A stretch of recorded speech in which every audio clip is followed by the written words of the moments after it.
नीति आयोग को तो कोई फाइनेंशियल पावर नहीं है, वो कैसे करेंगे? उसको फाइनेंशियल पावर दीजिए। अब रोड बंद करके रखा, ऐसे कोई गवर्नमेंट नहीं चलता है। आपको डिस्क्रिमिनेट नहीं करना चाहिए।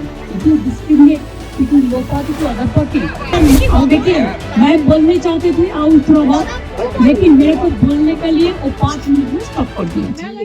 प्रधानमंत्री नरेंद्र मोदी की अध्यक्षता में दिल्ली में नीति आयोग की बैठक चल रही है। इस बैठक में बीजेपी शासित मुख्यमंत्रियों के अलावा पश्चिम बंगाल की मुख्यमंत्री ममता बनर्जी भी शामिल हुई थी।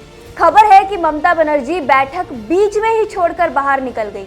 इतना ही नहीं, ममता ने इस दौरान कहा कि ये कैसे चल सकता है। ममता बनर्जी ने कहा कि उन्होंने बैठक में अपना विरोध जताया, उन्हें बैठक में बोलने का मौका नहीं दिया जाता। ये कैसे चल सकता है? क्या है पूरा माजरा, जानते हैं। दरअसल पश्चिम बंगाल की मुख्यमंत्री ममता बनर्जी नीति आयोग की बैठक से बीच में ही उठकर आ गई। उन्होंने बाहर आते ही पत्रकारों से कहा कि मेरी इंसल्ट की गई। नीति आयोग की आज हो रही महत्वपूर्ण बैठक में खास चर्चा हो रही है। बैठक में विकसित भारत 2047 को लेकर बातचीत हो रही है। हालांकि कई राज्यों ने इसमें पार्टिसिपेट नहीं किया है। इंडिया गठबंधन की ओर से केवल पश्चिम बंगाल की मुख्यमंत्री ममता बनर्जी ही शामिल हुई थी, लेकिन वह भी नाराज होकर बैठक से वॉकआउट कर गईं। ममता बनर्जी ने केंद्र सरकार पर बंगाल से भेदभाव का आरोप लगाते हुए कहा कि केंद्र सरकार मनमानी कर रही है। मैंने कहा कि आपको यानी कि केंद्र सरकार को राज्य सरकारों के साथ भेदभाव नहीं करना चाहिए। मैं बोलना चाहती थी लेकिन मुझे सिर्फ 5 मिनट बोलने दिया गया। मुझसे पहले के लोगों ने 10 से 20 मिनट तक बात की। विपक्ष से मैं अकेली थी जो इस बैठक में भाग ले रही थी, लेकिन फिर भी मुझे बोलने नहीं दिया गया। ये अपमानजनक है। ये सिर्फ बंगाल का ही नहीं बल्कि सभी क्षेत्रीय दलों का अपमान है। नीति आयोग को तो कोई फाइनेंशियल पावर नहीं है, वो कैसे करेंगे? उसको फाइनेंशियल पावर दीजिए। कमीशन को वापस ले आइए। मैं और एक बात बोल रही थी, मेरे स्टेट के लिए भी आपको कहना है कि आप 3 साल से हमारा 100 दिन का काम बंद करके रखा, आवाज बंद करके रखा, प्रधानमंत्री योजना बंद करके रखा, अब रोड बंद करके रखा।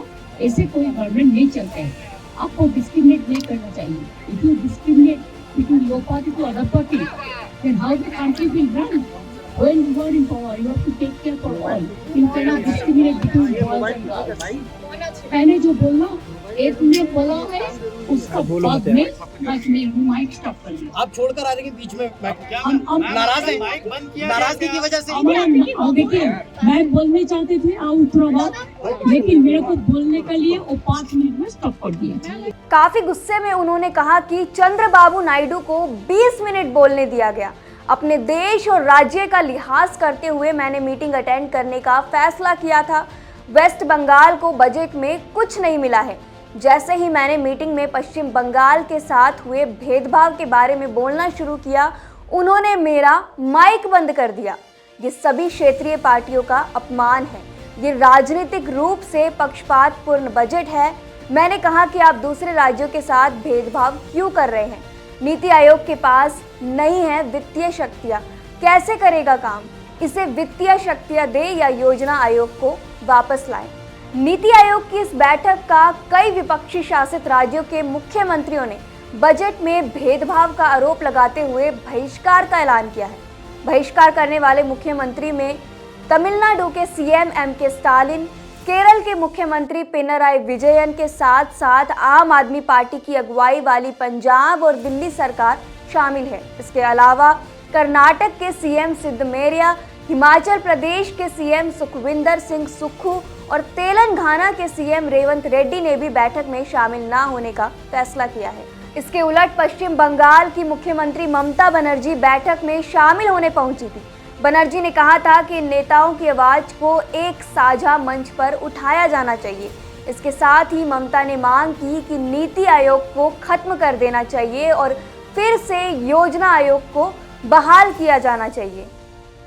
अब इस पूरे मामले में जो 2 शब्द आप बार बार सुन रहे होंगे वो है नीति आयोग।